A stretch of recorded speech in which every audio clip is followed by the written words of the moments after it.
so maybe I'm totally wrong here, but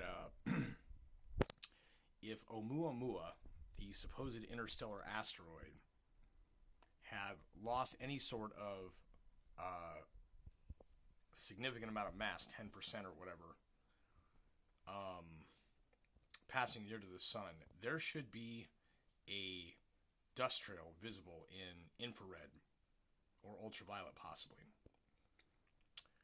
The object being reddish brown because it's covered in tholins is an interesting idea. However, those tholins are chemicals that interact with ionizing radiation to produce other building blocks of life. And so, if this object came from outside of our solar system, unless there is a cloud of tholins, lingering in a bubble around the sun, based on what we think we know so far about the interstellar medium, the galactic magnetic fields, the strong protection that the sun's magnetic field and solar wind provide us living on Earth inside that area, I would expect that an object like Oumuamua would be bleached white before it ever entered the solar system. So either it's a solar system originating object of an extreme orbit, or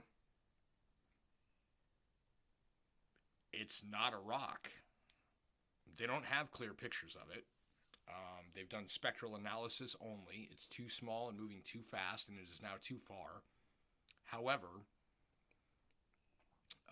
any object exposed to ionizing radiation such as X-rays, gamma rays, ultraviolet in deep space in between stars, not in solar magnetic fields, should be bleached like a bone.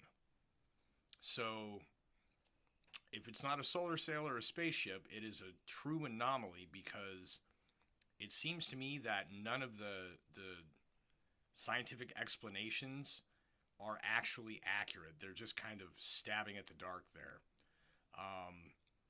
The fact that a study very neatly predicted, oh, well, it will just do this, and it did this, and we still don't know what happened. We haven't been able to actually measure the mass or anything else of it. Certainly haven't discovered, a trail of rocky debris behind it from passing close to the sun. It's a very, as I put in the comment on the Anton Petrov video, the scientific explanation is that it is swamp gas that was reflecting off of a weather balloon, and we have a study right here that proves it. I happen to know that in the scientific community, specifically the medical community, they do that a lot. There are tailor-made studies where their confirmation bias or intentional bias allows them to precisely predict and then demonstrate the correctness of the prediction using cherry-picked data. So, as far as I'm concerned, the book is still open, the case is still open. There is no definitive answer about what Oumuamua is or was, where it came from exactly, or what its flight characteristics really are. It seems to me there is a lot of speculation and a lot of attempts on the part of the mainstream scientific community to basically guarantee that this is not anything special.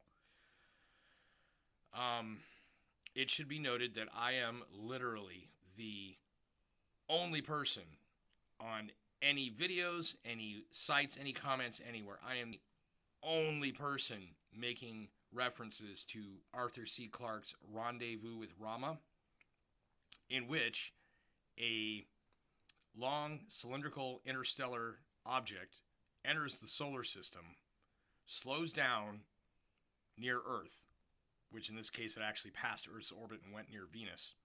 This is note for note Rama. The only difference is that they're saying that this appears to be possibly spinning end over end or something, which would imply some sort of an error occurred in the trajectory. It collided with something that the gravity assist somewhere along the line caused it to flip and spin for conservation of momentum, because in the Rama books it was spinning along its long axis, so it was just like a drill bit. So yeah, there is nothing conclusive whatsoever based on the study that they just put out. It's a bunch of hearsay and speculation, attempts to diminish the possibility that it's anything other than a rock. The fact that such a cover, an obvious cover, is being put up, kind of makes me wonder.